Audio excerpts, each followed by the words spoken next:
ಮೈಸೂರು ಮೂಡ ಅಕ್ರಮ ಸೈಟ್ ಹಂಚಿಕೆ ವಿಚಾರಕ್ಕೆ ಸಂಬಂಧಪಟ್ಟಂತೆ ಸಾವಿರಾರು ಕೋಟಿ ರೂಪಾಯಿ ಕರ್ಮಕಾಂಡ ಹೊರಬರ್ತಾ ಇದೆ. ಅಧಿವೇಶನದಲ್ಲಿ ಈ ಪ್ರಕರಣದ ಬಗ್ಗೆ ಪ್ರಸ್ತಾಪ ಮಾಡ್ತೇವೆ ಅಂತ ಬೆಂಗಳೂರಿನಲ್ಲಿ ಪರಿಷತ್ ಸದಸ್ಯ ಸಿಟಿ ರವಿ ಹೇಳಿಕೆಯನ್ನ ಕೊಟ್ಟಿದ್ದಾರೆ. ಅಕ್ರಮದ ಫಲಾನುಭವಿಗಳು ತಲೆದಂಡ ಆಗೋವರೆಗೂ ಕೂಡ ನಾವು ಹೋರಾಟವನ್ನ ಮಾಡ್ತೇವೆ ಅಂತ ಸಿಟಿ ರವಿ ಹೇಳಿಕೆಯನ್ನ ಕೊಟ್ಟಿದ್ದಾರೆ.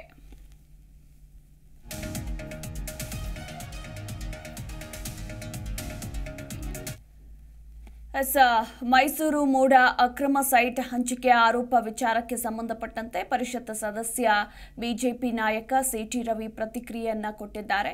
ಸಾವಿರಾರು ಕೋಟಿ ರೂಪಾಯಿ ಕರ್ಮಕಾಂಡ ಹೊರಬರ್ತಾ ಇದೆ.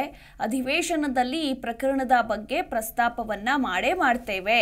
ಅಕ್ರಮದ ಫಲಾನುಭವಿಗಳಿಗೆ ತಲೆದಂಡ ಆಗೋವರೆಗೂ ಕೂಡ ನಾವು ಹೋರಾಟವನ್ನ ಮಾಡ್ತೇವೆ ಅಂತ ಸಿಟಿ ರವಿ ಹೇಳಿಕೆಯನ್ನ ಕೊಟ್ಟಿದ್ದಾರೆ.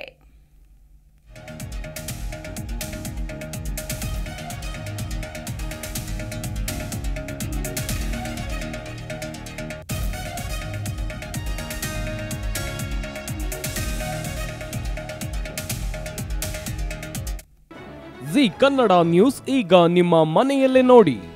ಎಲ್ಲ ಕೇಬಲ್ಗಳಲ್ಲಿ ಈಗ ಲಭ್ಯ. Sun Direct 292, Jio TV 1334, U Digital 162, City Cable 51, GTPL 17, Abhishek Cables 821, Rockline Telecommunication 51, Shri Basaveshwara number 60, Vinayaka Digital number 53, In Digital number 896ರಲ್ಲಿ ನಿಮ್ಮಿಸ್ತದ ಜಿ ಕನ್ನಡ ನ್ಯೂಸ್ ನೋಡಿ ಆನಂದಿಸಿ.